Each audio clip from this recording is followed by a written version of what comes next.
So his first time going was with his two sons, yeah? Yes. Okay. Now, actually getting there, well, I guess what was his plan when he got there? He didn't really have a plan, did he? No, he had no plan whatsoever.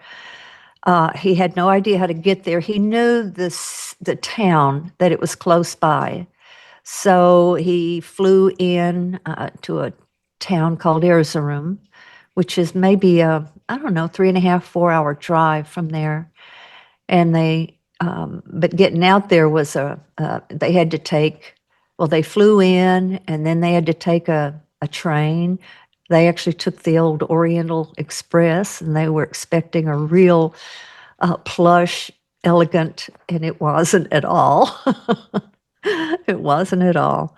But then when they landed in Erzurum, they got a driver, and they headed out there, but they had no idea where to go. And that's when Ron had the boys pray that as they got near, that the taxi would stall where they were supposed to begin their search. And to make a long story short, it stalled 3 times. And by the third time, the boys, especially Danny, the older one, he said, "Dad, I think this taxi's just, falling apart."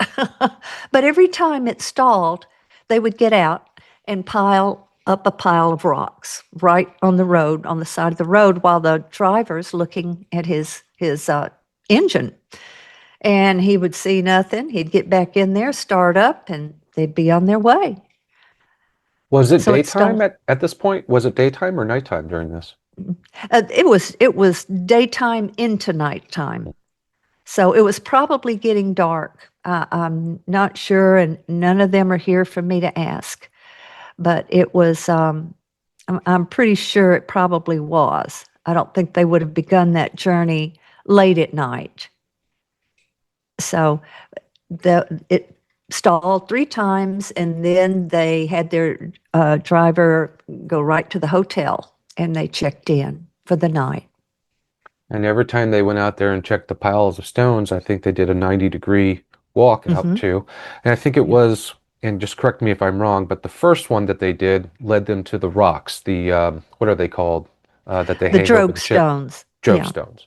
And Actually, no. Actually, no, the okay, first one was took them to an old house, okay, and the second day was the drogue stones in the village. But both of those were very close to each other. okay. And for the second and third, I guess the second one were the stones, and then the third one was Hmm. actually the boat itself, correct? Right. Yes. Hmm. And how long did he spend, I guess, when he went out there that first day? Did he just kind of go out there real quick, see what was there, and then go on to the next, I'm guessing, yes? Yeah, they spent the day examining this old house, and there were some tombstones there, and they just looked around. The area is huge. In this country, we're not used to this much land just going on forever, and there's nothing there, and you're free to roam. Here, it would be, a state park or a federal park, and you have rules to go by, but this is just a massive area, and you could just keep looking forever. And things have not been really disturbed too much. At least they hadn't when he went there the first time. When we flew into Ankara, we got on a bus and we went to the train station. Then we got on a train and we went to Erzurum on the train.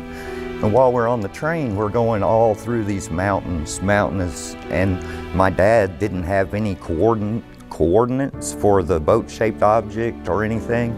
And so he was saying, "Guys, we might just have come over here for nothing because I don't have any idea which way we're gonna, how we're gonna find this." And so we finally got over the train ride. And the train went so slow that most of the times you could have walked along beside it. It was just terrible. And we finally got a cab after that, and he drove us on down into the town, Dogobazit. And on our way in, our dad told me and my brother, he said, you know, the Bible says it, when 3 or more are gathered, you know, and pray in my name, that he'll answer it. And so he said, we really need to say a prayer that God will help us know which way to look. And so we did, and we were getting close to Dogobazit, the town close to Ararat, and the car stopped, and it was in the middle of the night, and everything just went dead, lights out, everything, and just stopped. So we had to stop real fast in the road, and we had just got done saying that prayer, just not 5-10 minutes before that. And so my father said, why don't we pile a big pile of rocks up here on the side of the road, just in case this is something God did to show us how to find it. And so, okay, and we piled a big pile of rocks up, and we get back in the car, and just the guy shuts the hood because he doesn't see anything, just tries it again, it starts up. And so we drive on down the road some more little ways, and then the car dies again. And so we're thinking, well, this may be just car trouble we're having, but we're gonna pile up some more rocks anyway on the side of the road. And so the same thing happened again. We got back in the car, it died again. We piled up our third pile of rocks. And then the car started, and we went on into town real late at night, got a hotel. And then the next day, we got a cab and started looking around a little bit, and we drove back out the road we came in on, and we started hiking out. We got some canteens, had one canteen of water. My dad was wearing sandals, like with his feet uncovered, and it was really hot.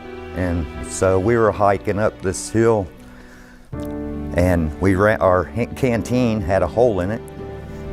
So we were losing water the whole time, so we drank all the water before it spilled out. And then we found a nice mountain stream, really, really cold water, and we were just hot and burning up. And so we filled our canteen and was drinking the water. It was really tasted good, you know. Figured it was melting down from the ice and stuff. And anyway, further up the hill, we found a herd of goats and horses and stuff in the stream, walking through the stream we had just struck out. But to us, it was wonderful at the time. But anyway, from that first rock, we found an anchor stone that was taller than we are. And at the top was a hole. It was teardrop shaped, and there was a big round hole, and the hole was smooth, like it had been rubbed, you know, smooth. And my dad said, that's an anchor stone. That was one of the anchors for Noah's Ark. We found a gravestone that was the shape of Noah's Ark in this graveyard. We showed this to Dad, and you know, we took pictures of it and all that. And we were then invited to this house to eat in these people's house on their dirt floor, and they fed us what they eat and made us all sick. And pretty much it was the next day, I believe, my dad went out and walked over with them. And me and my brother were there too. We walked back out, and my dad said he got to like a hill and he saw the boat-shaped object, but it was getting real late. And then that's when we left for that day. And then that night is when they came to our room and tried to rob us. You know, the miracle of us finding Noah's Ark, the car dying on the side of the road, that was one of the first times that God so directly, quickly answered a prayer. I mean, without a doubt, you know, those were 3 miracles when that car died. And just to be us and our dad, and for us to get to find all that, it's impossible. So it was all a miracle, every bit of it. We didn't do anything on our own. We prayed about everything, and God led us right to it.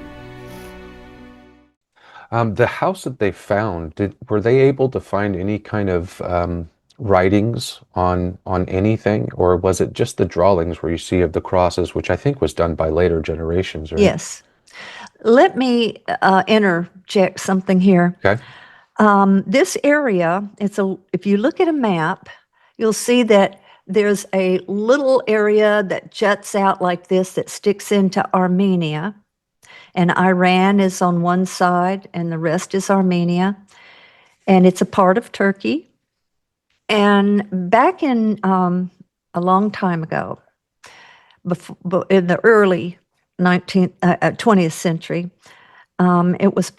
Turkey was the Ottoman Empire. It wasn't the Turkey we know today. And in 1916, 1917, they went into this area, and Armenians were living there, and they were all massacred and killed, everyone that lived there. And over time, new people came in and settled the land, and they were Kurdish. This was in the area of the Kurdish population. And so nobody that lived there today had any idea of what any of these things were. They would just take over a little village here and a little village there, and no one understood why these things had markings on them. But on that first day when they saw this house, it was crumbling, and it was interesting that it had windows that were shaped like this going through. And it was like where you could look out and see everything, like if you were in the Army and you would put your gun through there and you had plenty of room to aim around this way, but you were a hard target. So, but it was kind of like a funnel. Yeah. Yeah. Okay. Yeah, he had those. And then fairly close to the house were two tombstones. And on these tombstones, there were some very interesting markings. And on the one that was standing, it had, and let me say also that by the time this trip ended, Ron and the boys were attacked at their hotel, and they lost almost everything that they had. Not everything, but so he didn't have a whole lot to show, but he did manage to get some pictures of these tombstones, but you can't really see what's on them. All he had back then, there were no video cameras back then. He was using the old 8mm film canister thing like your parents used to use, and the negatives are about that big on it. Yeah. So on this tombstone, there was a big arch across the top that we believe represented a rainbow. Mm-hmm. And below that, on one side, was a little curlicue. Let me see if I can show that with my hand. It kind of went like this. Well, you can't tell, but a curlicue. I'll put it up on the screen. Yeah, I'll put it Okay. up on the screen for everybody to see. With a little, very simple boat shape on it.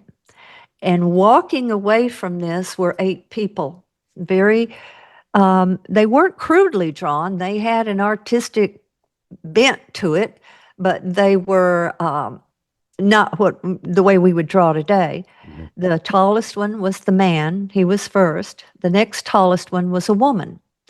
And then the next 3 after that were smaller still.